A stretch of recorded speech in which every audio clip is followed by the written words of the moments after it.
Hello and welcome back to the channel. I'm Dan, and this is Forlorn Hobbies. Hello and welcome back to the channel.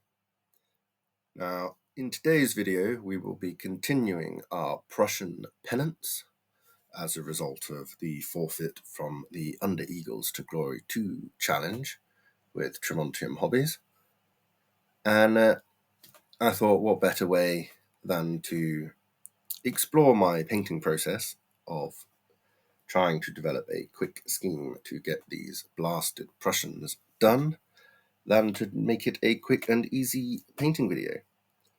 So we will be focusing on the 1815 line infantry and Landwehr for this video, as the uniform colours are quite similar.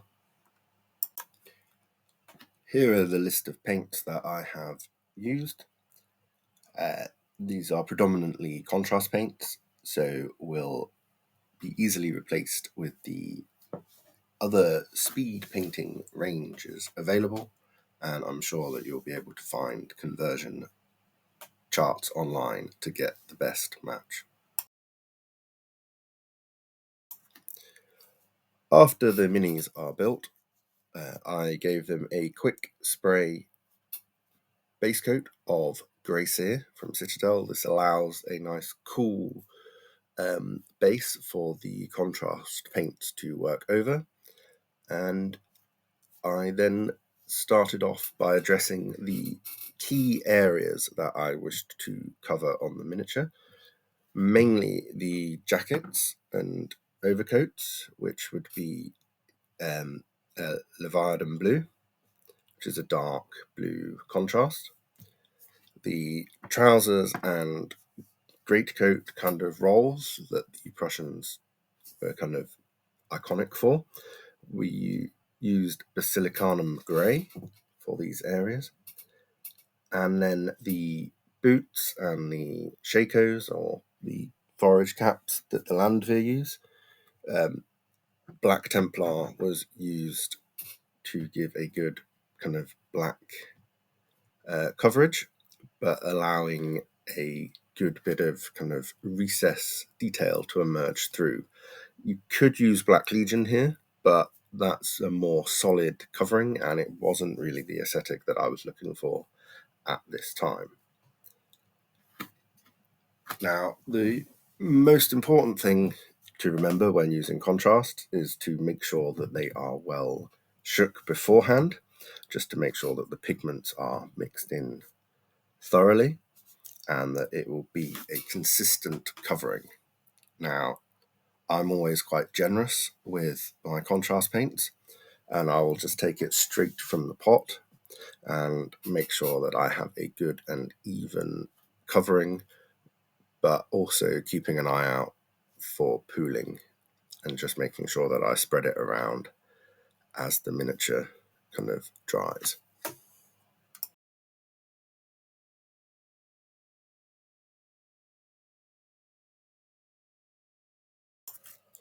Once the main areas are blocked in, I will turn my attention to the smaller but no less important areas. Firstly, I will use wildwood to paint the muskets and the backpacks. I will then look at the collars and cuffs. Now, this will vary depending on which line regiment or Landwehr region that you'll be painting, but I will be going with a Blood Angels red to represent an East Prussian Landwehr regiment, and I think I will be painting the 8th Line Regiment as well. After the collars and cuffs, I will then block out the flesh areas using Darko Flesh. Now, again, when it comes to painting skin, there are different contrasts available, but I prefer a little bit more darker tone to my base skin layer. so I opt to go with Darko flesh rather than the more vibrant Guilliman flesh there. Now, as we're painting Germans, I will use Skeleton Horde to paint their hair, as well as the knapsacks.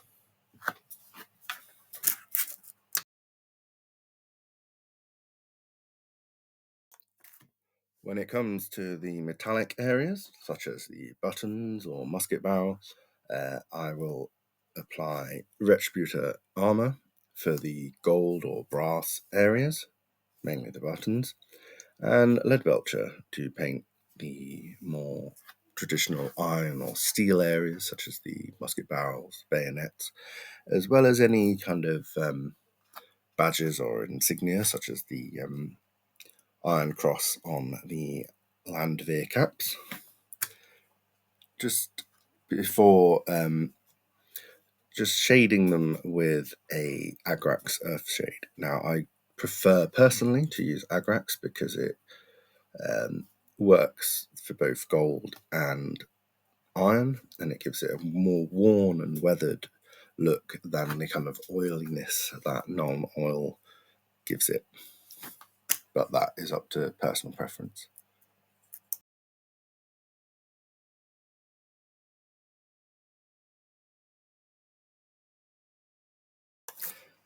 As well as using Grey Seer throughout to tidy up any mistakes that you might make, I, for the final stage, use Grey Seer to paint the straps on the miniature.